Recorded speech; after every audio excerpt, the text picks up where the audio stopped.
അല്ലെങ്കിൽ നമ്മൾ നോക്കാൻ പോകുന്നത് നമ്മുടെ ദുരന്തർ 2ൻ്റെ ട്രെയിലർ വന്നിട്ടുണ്ട്. എന്നാൽ നമ്മൾ ട്രെയിലർ ഒരു കിടിലൻ ട്രെയിലറായിട്ടാണ് തോന്നിയിട്ടുള്ളത്. ദുരന്തർ 1 ഏത് വൈബിലും ഉണ്ടായിരുന്നു, അതുപോലെ തന്നെയാണ് സിനിമയുടെ 2ാം ഭാഗത്തിൻ്റെ ട്രെയിലറും തോന്നിയിട്ടുള്ളത്.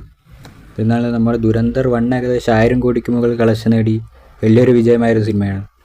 എന്നാൽ ദുരന്തർ 2 1000 കോടി നേടുമോ എന്ന് നമുക്ക് കണ്ടു തന്നെ അറിയാം. എന്തായാലും സിനിമയുടെ ട്രെയിലർ ഒരു വേറെ ലെവൽ ട്രെയിലറായിട്ടാണ് തോന്നിയിട്ടുള്ളതെന്ന് പറയാം. പിന്നെ അതുപോലെ തന്നെ നമ്മുടെ ടോക്സിക് ഈ സിനിമയോടൊപ്പം റിലീസ് ചെയ്യേണ്ട ഒരു സിനിമയായിരുന്നു. എന്നാലും ടോക്സിക്കിൻ്റെ റിലീസ് തീയതിയൊക്കെ മാറ്റി. അതുപോലെ തന്നെ നമ്മുടെ ബോയ്സ് സീരീസിൻ്റെ ട്രെയിലറും വന്നിട്ടുണ്ട്. നമ്മുടെ ബോയ്സിൻ്റെ ഫൈനൽ സീസണിൻ്റെ ട്രെയിലറാണ് വന്നിട്ടുള്ളത്. അതിൽ നമ്മുടെ ബോയ്സിനും നല്ലൊരു പ്രതീക്ഷ ഉണ്ടെന്ന് പറയാം. ഏപ്രിൽ 8-ാം തീയതിയാണ് ബോയ്സ് സീരീസ് റിലീസ് ചെയ്യുന്നത്.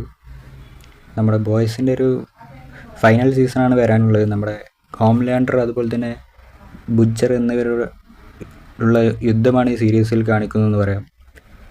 എന്നാലും ഈ സീരീസിൽ പ്രത്യേകത എന്ന് പറഞ്ഞാൽ ഈ സീരീസിൽ എല്ലാം വില്ലന്മാരാണെന്ന് പറയാം. ആരാ നല്ലവൻ കണ്ടുപിടിക്കാൻ പറ്റില്ല, എപ്പോഴാണ് കാല് മാറുന്നതെന്ന് പറയാൻ പറ്റില്ല. അതാണ് ഈ സീരീസിൻ്റെ പ്രത്യേകത. എന്തായാലും ഈ സീരീസിന് കട്ട വെയിറ്റിംഗ് ആണെന്ന് പറയാം. ഏപ്രിൽ 8-ാം തീയതിയാണ് ഈ സീരീസ് റിലീസ് ചെയ്യുന്നത്. അതുപോലെ തന്നെ നമ്മുടെ ദുരന്തർ 2 മാർച്ച് 19-നാണ് റിലീസ് ചെയ്യുന്നത്. എന്നാൽ 2 ഇതിനും നല്ല ഹൈപ്പുണ്ടെന്ന് പറയാം.